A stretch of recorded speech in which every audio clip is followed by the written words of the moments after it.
Hello, my dear friends. I hope you guys are doing good. Welcome to the fifth lecture of metals and non-metals.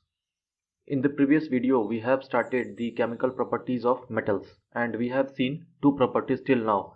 And today we will continue with the same topic. So now let us start the lecture with the third property of metals, that is reaction of metal with dilute acids.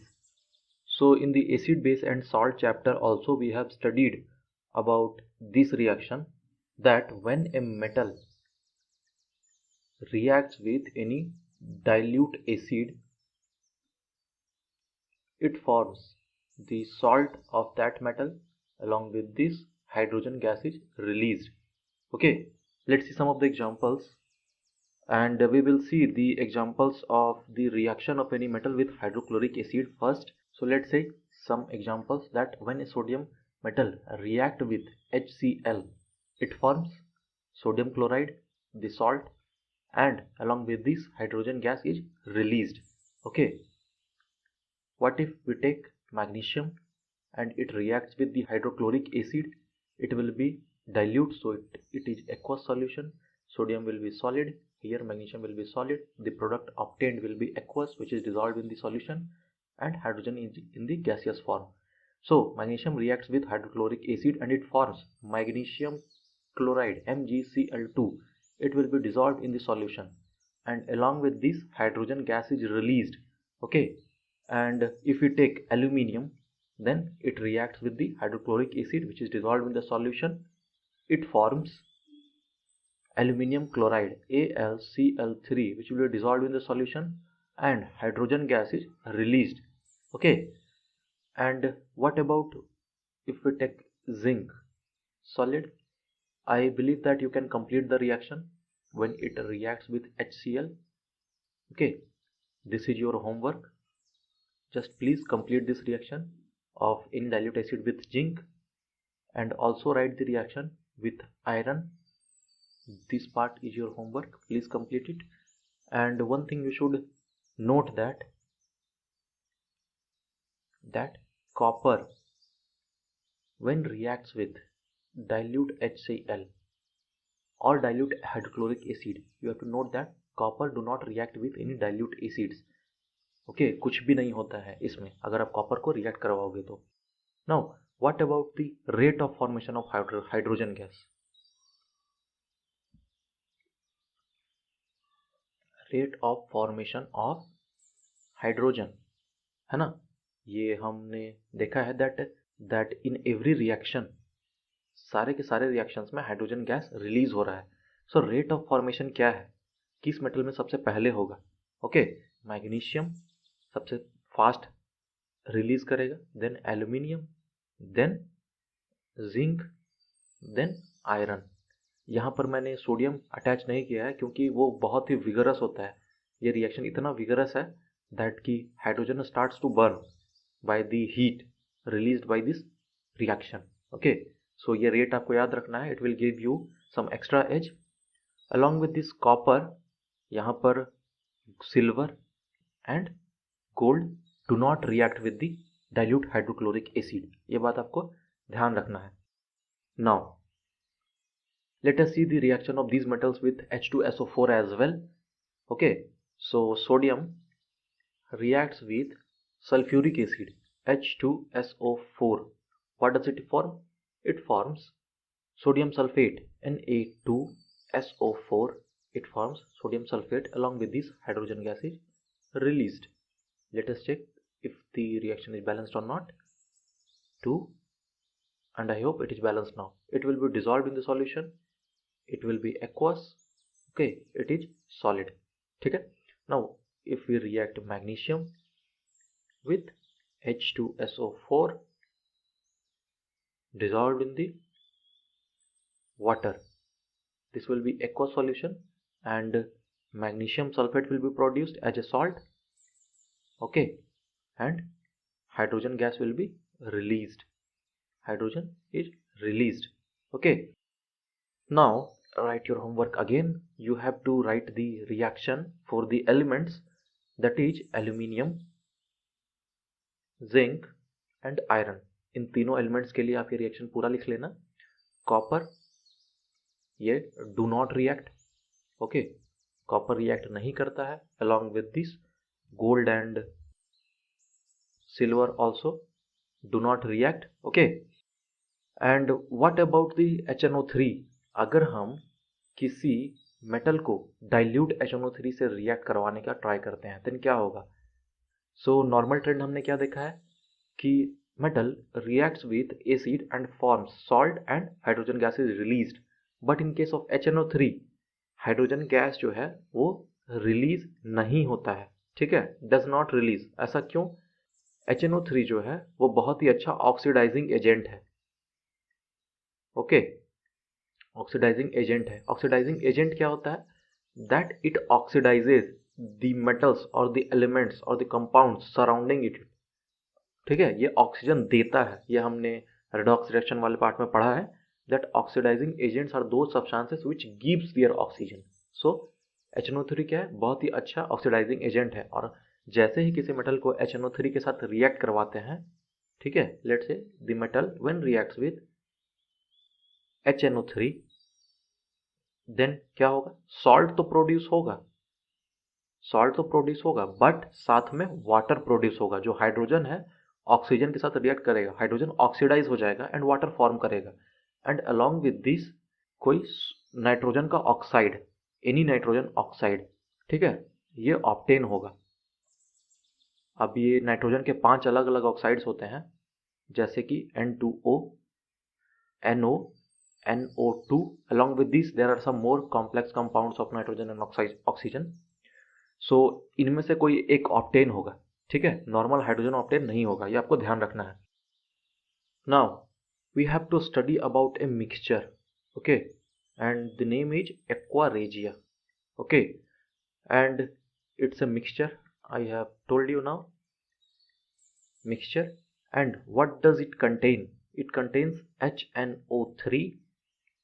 With this HCl is also present, and it is present in this ratio. It means that in the total amount the 1 part is HNO3 and 3 part is of HCl, okay, and it is a very strong mixture. In fact ये जो individual acids होते हैं, concentrated acids होते हैं, जैसे कि concentrated HCl, concentrated H2SO4, ये उन सब एसिड से भी ज़्यादा स्ट्रांग होता है, and it can dissolve gold and platinum as well. So अगर किसी मेटल को डिजॉल्व करना होता है then we use the freshly prepared aqua regia, ठीक है, फ्रेशली प्रिपेयर्ड, ये वर्ड यहाँ पर बहुत ही इम्पॉर्टेंट है। फ्रेशली प्रिपेयर्ड एक्वा रेजिया, जिसमें HNO3 1 पार्ट में, HCl 3 पार्ट्स में है, and it can dissolve gold and platinum as well. जो लीस्ट रिएक्टिव मेटल्स है ना, उनको भी ये डिजॉल्व कर सकता है, ठीक है। Now let us start the new topic which is reactivity series of metals. What is it? It's an arrangement of metals in vertical column in the order of decreasing reactivities. Okay. What is this? Reactivity series is arrangement of metals in a vertical column. Okay. और ये arrangement किस order में है? इन दी order of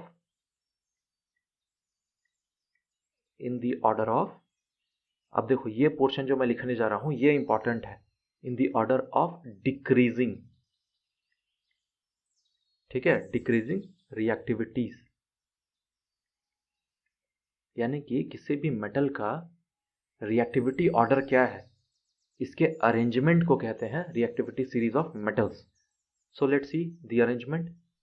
On the top of the column it is potassium, then sodium, then calcium, then magnesium, then aluminium, then zinc, then iron, then tin, then lead, then hydrogen, after that copper, then mercury, then silver, and at last gold. Let me remind this you again.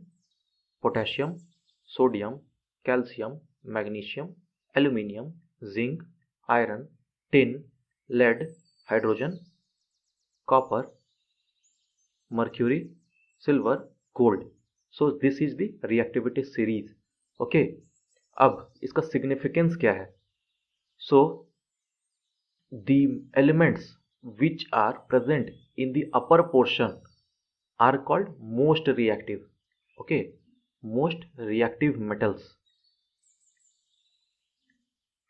अब ये most reactive metal कहने का क्या मतलब है? Most reactive का क्या मतलब है?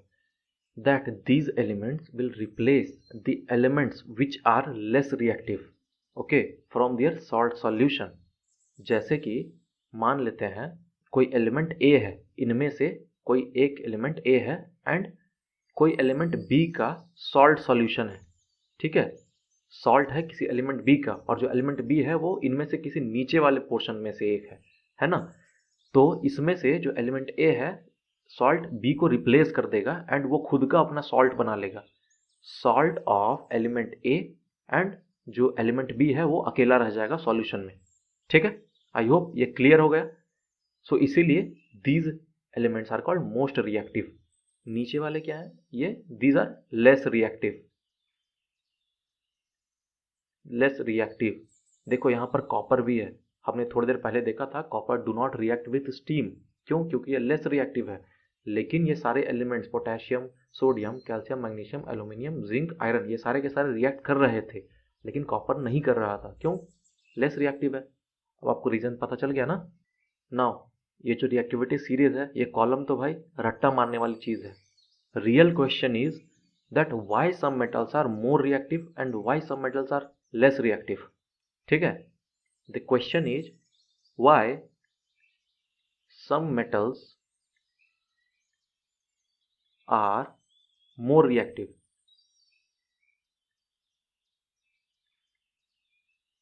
and why some metals are less reactive. ठीक है, ये क्यों हो रहा है? इस क्वेश्चन का आंसर समझने से पहले आपको यह समझना होगा कि कोई भी मेटल रिएक्ट क्यों करता है. अगर मैं सिंपल एक वर्ड में आंसर कहूं, टू गेन स्टेबिलिटी. ठीक है, कोई भी मेटल या फिर कोई भी element just to gain stability react करता है. नाउ कुछ मेटल्स ऐसे होते हैं, जैसे कि मैं सोडियम का एग्जांपल ले लेता हूं. इसका इलेक्ट्रॉनिक कॉन्फ़िगरेशन क्या है? That in the first cell it contains 2 electrons, in the second cell it contains 8, and in the third cell it contains only 1 electron. ठीक है? इससे पहले क्या आता है? इससे जस्ट पहले इसका एटॉमिक नंबर क्या है? 11. जो 10th प्लेस पे है, जो एलिमेंट जिसका एटॉमिक नंबर 10 है, वो है नियॉन. इसका एटॉमिक अरेंजमेंट क्या है? 2, 8. नियॉन के आउटर मोस्ट सेल में 8 इलेक्ट्रॉन्स हैं, है ना? यानी कि इसका ऑक्टेट कंप्लीट है. एंड सिंस इसका ऑक्टेट कंप्लीट है, it has the privilege to have the most stable, okay, most stable electronic configuration. अगर किसी एलिमेंट का ऑक्टेट कंप्लीट है, देन जो इलेक्ट्रॉनिक कॉन्फ़िगरेशन है वो मोस्ट स्टेबल होता है. यानी कि नियॉन हाईली स्टेबल है. कोई भी एलिमेंट रिएक्ट करता है टू गेन स्टेबिलिटी. ठीक है? So if sodium wants to gain stability, क्या करेगा? ये अपना जो लास्ट शेल में एक इलेक्ट्रॉन है उसको लूज कर देगा. उसको लूज करेगा, then it will have the electronic configuration of neon. ये स्टेबल हो जाएगा. Now here is the concept. इसको नोट लिखना है. ये एक्सप्लेनेशन आई होप आपको समझ में आया. Now here comes the concept. Concept क्या है? दैट कोई भी मेटल जितना जल्दी अपना इलेक्ट्रॉन लूज करेगा, मेटल क्या होता है? Electropositive. It means they lose their electrons to gain positive charge, है ना? इसीलिए इनको इलेक्ट्रोपॉजिटिव कहते हैं. सो कोई भी मेटल जितना जल्दी अपना इलेक्ट्रॉन लूज करेगा, वो उतना ज़्यादा रिएक्टिव होगा. ठीक है?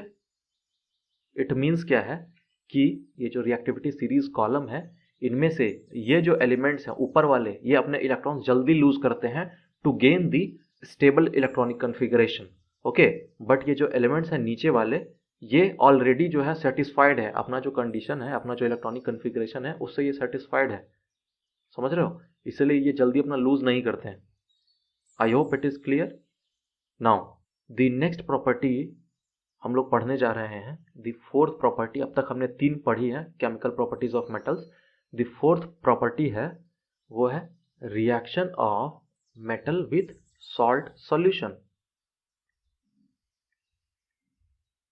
विथ सॉल्ट सॉल्यूशन, है ना। ये मैंने आपको थोड़ी देर पहले भी एग्जांपल दिया दैट कोई मेटल ए है और कोई दूसरा मेटल का सॉल्ट है बी।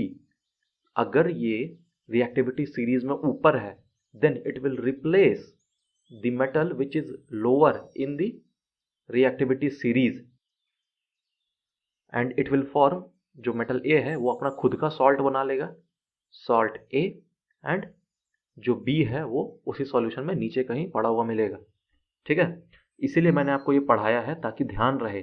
जैसे कि अगर कुछ एग्जांपल देखते हैं, zinc when reacts with copper sulphate, इसका एक्वस सॉल्यूशन है, ये अपना सॉलिड मेटल है। देखो रिएक्टिविटी सीरीज में क्या है, जिंक ऊपर है, कॉपर नीचे है। It means zinc will replace copper in its solution. So क्या फॉर्म होगा, सॉल्ट ऑफ ए होता है, यानी कि जिंक सल्फेट बन जाएगा, एंड विद दिस कॉपर जो है नीचे मिलेगा in the solid form in the bottom of the beaker, and the colour of the copper is red brown और रेडिश ब्राउन, ठीक है। एंड ये तो डिसॉल्व होगा in the solution. I hope it is clear. But what if इसको उल्टा करते हैं, अगर हम कॉपर मेटल लेते हैं और इसको रिएक्ट करवाते हैं जिंक सल्फेट के एक्वस सॉल्यूशन से, तो क्या होगा, what will happen, nothing will happen, कोई रिएक्शन नहीं होगा। कॉपर जो है चूंकि ये नीचे है in the reactivity series and zinc क्या है, ये ऊपर है in the reactivity series, so copper will not replace zinc from its aqueous solution. Zinc sulphate ज़्यादा स्टेबल है in comparison to copper sulphate, ठीक है। एक और एग्जांपल देख लेते हैं, that when copper reacts with silver nitrate solution AgNO3, इसका सॉल्यूशन है।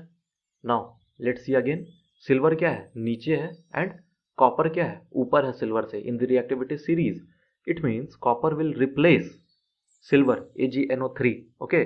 सो क्या कंपाउंड फॉर्म होगा, copper nitrate CuNO3, copper nitrate whole twice, okay. And along with this जो Ag है वो नीचे बीकर में मिलेगा, रिएक्शन बैलेंस करना है हमें, सो 2 times copper, okay. So it will be in the solid form. इसका कलर क्या होता है, ग्रे व्हाइट, ग्रेइश व्हाइट होता है इसका कलर। तो एक और एग्जांपल देख लेते हैं, the example is let's say iron when reacts with copper sulphate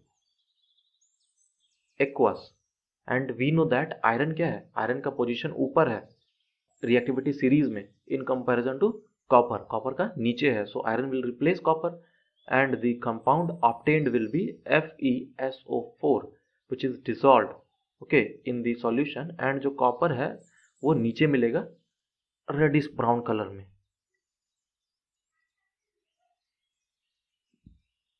iron sulphate का कलर क्या होता है, green, and copper sulphate blue, ठीक है। So I hope it is clear. So with this we have completed all the chemical properties of metals. Now in brief let us see the chemical properties of non-metals. So when any non-metal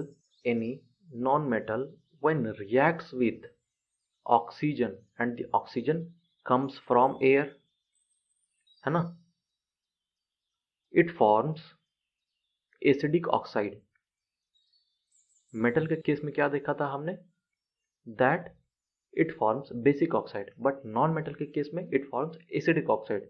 let's see some examples, that when carbon क्या है, it's a non metal, when reacts with oxygen it forms carbon dioxide gas, it is an acidic oxide, and when this acidic oxide, when carbon dioxide gas is dissolved in water H2O, what does it form? It forms carbonic acid H2CO3. This is the carbonic acid.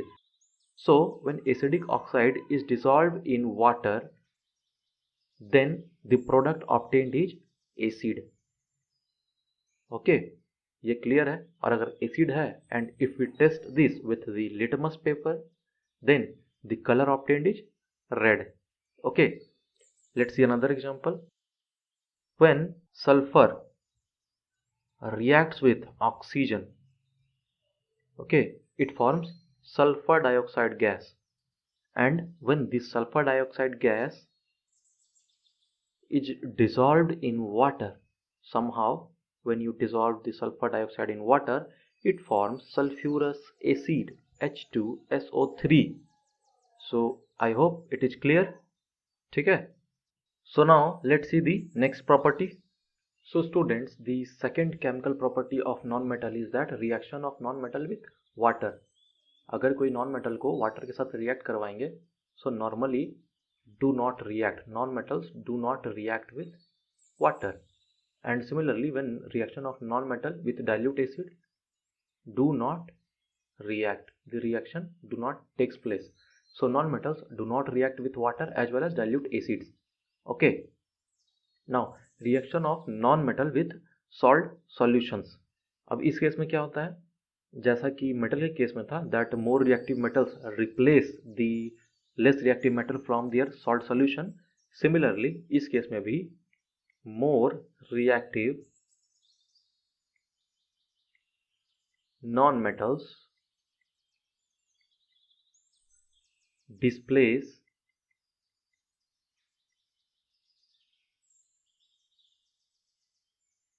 a less reactive non-metal from its salt solution. Salt solution. I hope it is clear. Example देखते हैं. That sodium bromide, which is dissolved in the aqueous solution, and Cl2, which is in the gaseous form, they react together and the product obtained is NaCl, which is dissolved in water, and along with this bromine gas is produced.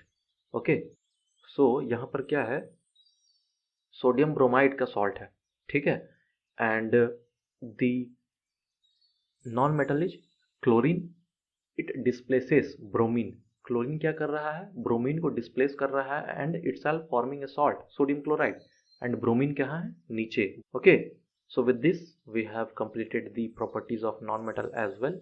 एक comparison भी हो गया है और comparison पूछा जाता है, ठीक है. कंपैरिजन जो है मैंने आपको पहले लेक्चर में भी बताया था, और आप जो है एक अच्छे तरीके से कंपैरिजन लिख लेना, एग्जाम में आपके काम आएगा, ये पूछा जाता है हर बार.